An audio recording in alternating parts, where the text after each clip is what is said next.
새누리당이 동구시의원 보궐선거에서 승리하면서 시의회 내 입지도 강화될 전망입니다. 하반기 의장단 구성을 두고 치열한 내부 경쟁이 예상됩니다. 태영 GLS와 울산 항운노조의 노무 공급권을 둘러싼 마찰이 장기화되고 있습니다. 주요 쟁점과 해법은 없는지 집중 취재했습니다. 빈 방을 내놓은 집이나 법무사 사무실만을 골라턴 절도범들이 경찰에 검거됐습니다. 피해자들이 생각지도 못한 허점을 누렸습니다. 올해 고래축제가 37개의 다채로운 프로그램으로 오는 26일 막을 올립니다. 고래배 경주대회 등 색다른 프로그램이 킬러 콘텐츠로 자리 잡을지 주목됩니다. 북구에 이어 동구의회도 대형마트와 SSM의 영업시간을 제한하는 개정 조례안을 입법 예고했습니다. 해광산업 폭발 사고와 관련해 경찰은 현장 조사 방해 사건을 종결짓고 업무상 과실 여부를 수사하고 있습니다. 울산 부산 고속도로를 달리던 승용차가 추돌 사고를 낸 뒤 가드레일과 충돌하면서 불이 났습니다. 기업들의 상반기 채용을 앞두고 취업준비생과 신입사원들을 위한 지침서가 인기를 끌고 있습니다. 여러분 안녕하십니까? 4월 13일 금요일 UBC 프라임 뉴스입니다. 동구시의원 보궐선거에서 새누리당 후보가 당선되면서 시의회에서도 새누리당 입지가 강화될 전망입니다. 오는 7월로 예정된 울산시의회 하반기 원구성에도 변화가 예상됩니다. 보도에 선우석 기자입니다. 총선 출마를 위해 통합진보당 이현주 시의원이 사퇴하면서 치러진 동구 제3선거구 보궐선거에서 새누리당 강대길 후보가 당선됐습니다. 여기에다 무소속 박영철 의원이 복당하면서 전반기 원구성 당시 새누리당 13석, 통합진보당 7석, 무소속 2석, 교육위원 4석이었던 시의원 분포는 새누리당 15석, 통합진보당 6석, 무소속 1석, 교육위원 3석으로 재편됐습니다. 의회 내의 역학 구도가 새누리당 쪽으로 좀 더 기운 셈입니다. 이렇게 되자 새누리당은 통합진보당의 부의장 1석과 상임위원 1석을 양보하긴 힘들다는 입장이어서 하반기 원구성에서 야당 입지가 축소될 전망입니다. 여당 내에선 하반기 의장당 구성을 두고 벌써부터 표계산에 들어가는 등 치열한 물밑 경쟁이 시작됐습니다. 지금까지는 서동욱 부의장이 의장으로 유력해 보이지만 사선에 성공한 정가변 의원이 울산의 자장으로 등극하면서 또 다른 변수가 될 전망입니다. 울산시의회 하반기 원구성은 오는 7월 초에 소집되는 임시회에서 구성되는데 이 의장 자리를 두고 후보군으로 거론되는 두세 명의 물밑 경쟁이 치열할 전망입니다. UBC 뉴스 선우석입니다. 4.11 총선에서 울산 지역 전 지역구를 싹트리한 새누리당이 민주통합당과 통합진보당을 합한 야권연대 투표수보다 7만여 표를 더 많이 얻은 것으로 나타났습니다. 울산시 사원관위에 따르면 새누리당 후보들은 53.9%인 26만 2,250표를 얻어 야권연대 후보들이 얻은 39.2%인 19만 740표보다 7만 1,510표를 많이 얻었습니다. 반면 전국적으로는 야권연대를 한 민주당과 통합진보당의 득표수가 새누리당보다 12만 2,440표가 더 많았습니다. 4.12 총선이 끝남에 따라서 지역 주요 정당들이 연말 대선 준비 체제에 들어갈 계획입니다. 새누리당 울산시당은 국회 원구성과 중앙당 당직 개편이 끝난 뒤인 6월 초쯤 시당 당직을 개편할 계획이라고 밝혔습니다. 민주통합당 울산시당과 통합진보당 울산시당도 총선 패배에 따른 수습이 끝나는 대로 단일 지도 체제로 전환해 연말 대선 준비에 들어갈 예정입니다.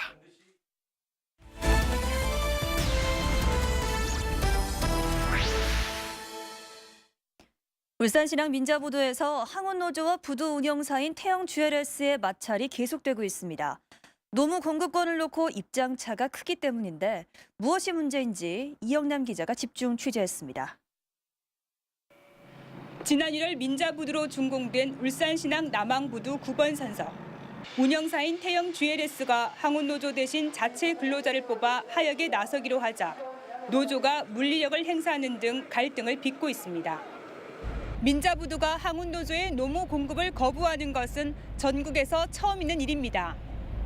갈등의 근본적인 이유는 노무 공급권에 대한 의견이 서로 다르기 때문입니다. 운영사는 민자부두의 경우 노무 공급 법규가 명시적으로 돼 있지 않은 만큼 경영 수지를 맞추기 위해 비용이 싼 인력을 뽑아 직접 하역을 한다는 입장입니다. 실제 민자부두가 자체적으로 자체 직원을 뽑아서 부두를 운영했을 때에는 항운노조가 주장하는 법적인 어떠한 조항도 강제 의무로 우리가 쓰라는 그런 법이 없습니다. 반면 항운노조는 국가고시로 항만 하역 요율을 정한 만큼 민자부두도 국가 귀속부두와 같이 항운노조가 인력을 공급해야 한다고 주장합니다. 부두는 첫째 공고의 목적을 위한 시설이고 관행적으로 항운 노동자비 때까지 노동부 허가에 받아서 노동부 장관의 허가를 받아서 노무 공급권을 이때까지 해가 왔습니다. 하역에 필요한 인력수를 놓고도 입장은 엇갈립니다.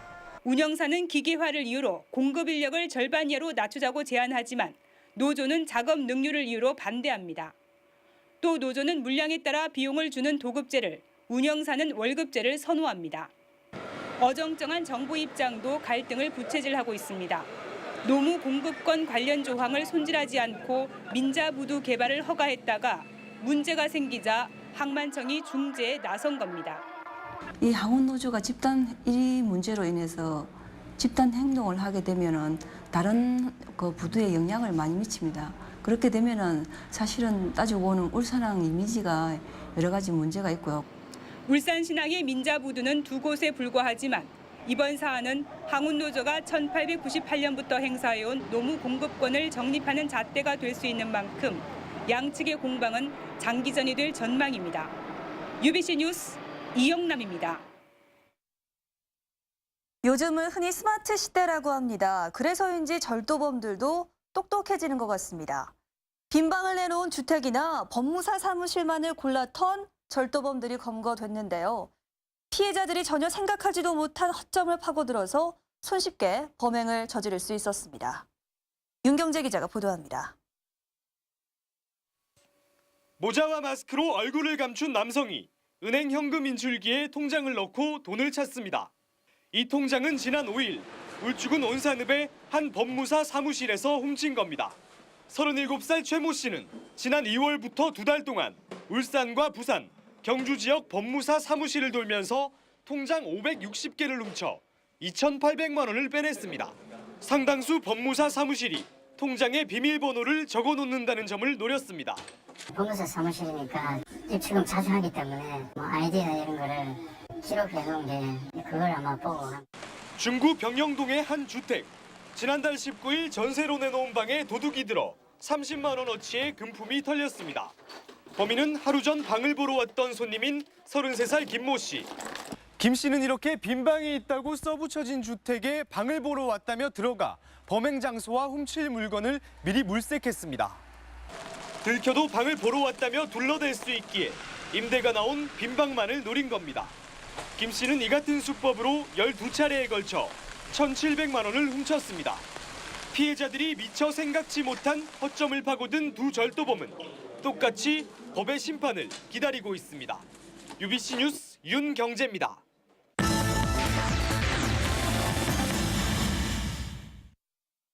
올해 고래축제가 오는 26일부터 나흘간 태화강과 창생포 일원에서 열립니다.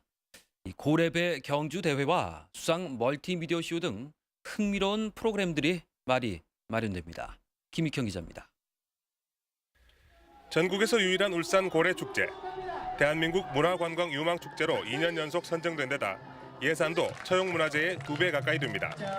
특히 18번째를 맞는 올해는 울산시와 남구가 공동 주최하고 고래문화재단이 주관해 생명의 도시 고래의 꿈을 주제로 37개의 다채로운 프로그램을 선사합니다. 축제를 살리는 킬러 컨텐츠로 고래배 경주대회와 수상 멀티미디어 쇼 고래 오디세이 등 11개 프로그램들이 새롭게 선보입니다. 선사인 고래잡이 재현 행사, 그다음에 선사인 체험촌, 퍼포먼스 프레이드 이 세 가지가 우리 축제 중에 가장 대표 프로그램을 볼 수 있겠습니다. 흥청망청 맥주를 마시는 독일의 옥토버 페스트처럼 전국의 애주가들이 모여 술을 마시는 장인 술고래도 새로운 시도입니다. 선사 체험촌인 족장 맘대로와 선사 고래잡이, 태화강 나룻배 건너기 등 다양한 체험 프로그램도 마련됩니다.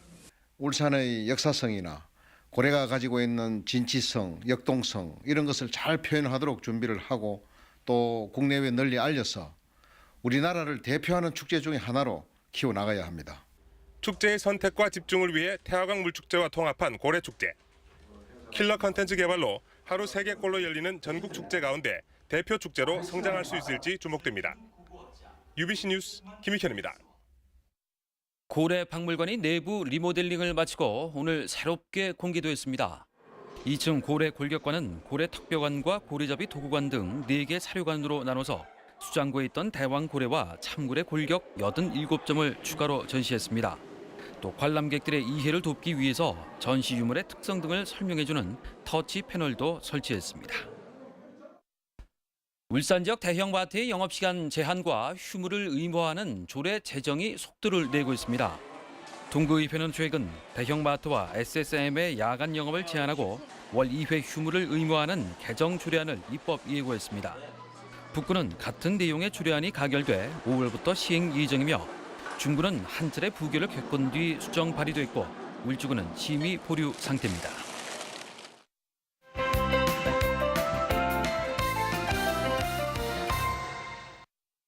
취업난이 심각한 사회 문제로 대두되면서 취업과 면접에 대한 관심이 높아지고 있습니다. 취업 준비생들과 신입사원들을 위한 다양한 지침서들을 이번 주 책마을 이야기에서 소개해드립니다. 성공적인 취업 전략과 직장 예절을 통해서 취업에 대비하는 실질적인 정보와 노하우를 얻을 수 있습니다. 면접관의 시선을 한눈에 끌 자기소개서, 정확한 발음과 상대에게 호감을 주는 대화법, 그리고 직장 내 예절까지 취업 대비에 유용한 지식들을 한 곳에 모았습니다. 취업 관련 강의를 하면서 청년들이 조금이나마 빨리 취업을 했으면 하고 책을 쓰게 됐습니다. 취업에 딱 맞는 정답은 없지만 오답들은 있거든요. 그 오답을 피할 수 있는 방법을 담았습니다. 회사가 붙잡는 신입사원 되기는 첫 직장에 입사한 후 성공적인 직장 생활을 하는 직장 내 처세술을 알려줍니다. 회사는 제목 이상의 성과를 내는 사람을 붙잡고 근속 연수보다는 얼마나 신뢰하며 일을 맡길 수 있는지가 중요하다고 강조합니다. 취업을 준비하고 성공적인 직장 생활을 위해서는 나를 사랑하게 하는 자존감이 필요합니다. 자존감과 열등감의 차이는 외모나 능력 같은 조건이 아니라 자신을 바라보는 관점의 문제로 자존감이 높은 사람은 어떤 일에 있어서든 당당하고 건강하다고 말합니다. 책마을 이야기 하셈입니다. 태광산업의 현장조사 방해 사건을 수사 중인 울산 남부경찰서는 이 회사 본부장 61살 김모 씨를 구속하고 직원 4명을 불구속 입건하는 선에서 수사를 종결짓고 이 사건을 검찰에 송치했습니다. 경찰은 업무상 과실 부분에 대해서는 국립과학수사연구원의 조사 결과가 나오는 대로 사법 처리하기로 했으며 고용노동부도 회사 관계자들을 불러 소환 조사를 벌이고 있습니다. 한편 국과수의 현장 조사 결과는 이달 말쯤 나올 예정입니다. 오늘 아침 7시 30분쯤 부산-울산 고속도로 부산 방향 34.5km 지점에서 65살 양모 씨의 레조 차량이 갓길 가드레일을 들이받은 뒤 불이 났습니다. 이 사고로 소방서 추산 380만 원의 재산 피해가 났지만 운전자 양 씨는 곧바로 차에서 내려 인명피해는 없었습니다. 경찰은 1차로를 달리던 양 씨가 차선을 바꾸다가 3차로를 달리던 마티즈 차량을 추돌한 뒤 가드레일을 들이받으면서 발생한 것으로 보고 정확한 사고 경위를 조사하고 있습니다. 국민건강보험공단 울산지사가 직원들의 임금에서 원천 징수한 사회보험료를 상습적으로 유용한 지역의 건설업체 대표를 경찰에 형사고발했습니다. 보험공단은 K종합건설이 지난 21개월 동안 직원들의 월급에서 원천 징수한 건강과 연금, 고용보험료 3,100만 원을 납부하지 않고 유용해서 대표자를 고발했다고 밝혔습니다. 영남 알프스 세계화를 위해서 유럽을 방문 중인 오동호 행정부시장이 스위스 루체른시의 관광기관과 업무 협약을 체결했습니다. 양측은 이를 통해 산학자원의 개발과 관광 활성화를 위해 노력하고 관련 정보와 경험을 공유하기로 했습니다. 오 부시장은 앞서 안도라 공국에서 열린 UN 세계관광기구 산학관광회의에 참가해 영남 알프스의 산학관광 활성화 전략을 소개했습니다. UBC 특별기획 다큐멘터리 사막 위의 빛과 땀이 내일 오전 10시 30분부터 1시간 동안 방송됩니다. 이 프로그램은 울산에 본사를 둔 현대중공업이 중동의 중심인 쿠웨이트 사막에 3조 원 규모의 복합 화력 발전소를 건설하는 현장 기록을 담아낸 것으로 지역 기업의 해외 진출과 산업 여건의 땀방울을 담아냈습니다. 제40회 보건의 날 기념 울산 건강박람회가 내일과 모레 이틀 동안 둥천체육관에서 열립니다. 올해로 두 번째를 맞는 이번 행사에는 병원과 의료업체, 대학교 등 90개 기관단체가 참여해서 건강 관련 상담과 강좌 등 다양한 프로그램을 마련합니다. 특히 고령화에 따른 만성질병 예방법과 체험을 통한 맞춤형 건강관리법 알리기에 초점을 맞춰서 시민들의 큰 관심을 끌 것으로 보입니다. 롯데 삼동복지재단은 오늘 울산 지역 중고등학생이 교복비로 사용해달라며 1억 4천만 원을 울산 공동모금회에 전달했습니다. 공동모금회는 이 성금을 저소득층 가정의 중고교 신입생 1,400명에게 지원할 예정입니다. 지금도 봄비가 부슬부슬 내리는 곳이 있습니다. 이 비 언제까지 이어질까요? 네, 오늘 하루 종일 약하게 비가 내렸습니다. 이제는 비가 거의 그쳐가고 있는 상황인데요. 하지만 도로가 많이 미끄럽습니다. 밤사이 차량 운행에 유의해 주시고요. 내일 아침에는 비의 여운으로 안개가 끼는 곳이 많겠습니다. 짙은 안개에도 유의해 주시기 바랍니다. 이번 주말과 휴일에는 날씨가 좋습니다. 대체로 맑겠고요. 가끔 구름만 조금 끼겠습니다. 또 이번 주말은 벚꽃이 절정을 보일 것으로 예상되기 때문에 주말 동안 꼭 구경을 해보시는 게 좋겠습니다. 오늘 낮 최고 기온이 크게 오르지 못했습니다. 15도 안팎에 머물렀는데요. 이번 주말 동안 다시 포근해지겠습니다. 내일은 20도까지, 모레는 22도까지 오릅니다. 대신 아침에는 8도에서 10도에 머물러서 일교차가 매우 크겠습니다. 체온 유지 잘 해보셔야겠습니다. 내일은 전국이 고기압의 영향을 받겠습니다. 오전부터는 모든 지역이 무척 맑은 하늘을 보이겠습니다. 영남 지방도 가끔 구름 많다가 낮 동안 무척 화창한 날씨를 보이겠고요. 아침 최저 6도에서 10도, 낮 최고 20도 안팎으로 포근하지만 일교차가 크겠습니다. 바다의 물결은 전 해상이 0.5에서 2m로 일겠습니다. 오늘 비가 지나면 당분간 맑고 포근한 날씨가 이어지겠고요. 다음 주 후반쯤 비가 내릴 가능성도 있습니다. 날씨였습니다. 사랑해 교촌치킨 날 사랑해 설계가 됐어 교촌치킨 맛에 푹 빠졌어 K치킨 교촌 세상을 들썩이게 하다 교촌치킨.